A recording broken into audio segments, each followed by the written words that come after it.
Hello guys, ni kwa mara nyingine tena niko hapa mbele yenu kwa ajili ya kuelezea ofisi isiyotumia karatasi. Kwa jina jingine inaitwa office, paperless office.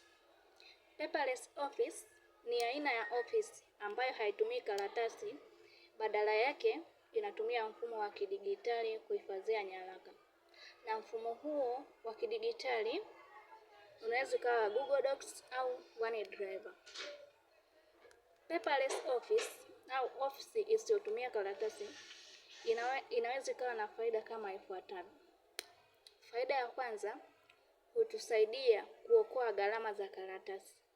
Maana ukitumia mfumo wa kidigitali huwezi ukatumia karatasi kwa ajili ya kuandika mambo kama kazi.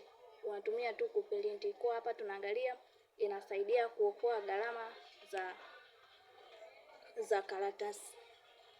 Ya pili, hutusaidia kulinda mazingira kwa kupunguza ukataji wa miti.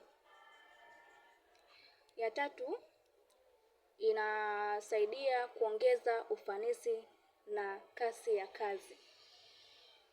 Pia, ya mwisho ya kumalizia hapa, tunaona kuwa inasaidia usalama wa nyaraka.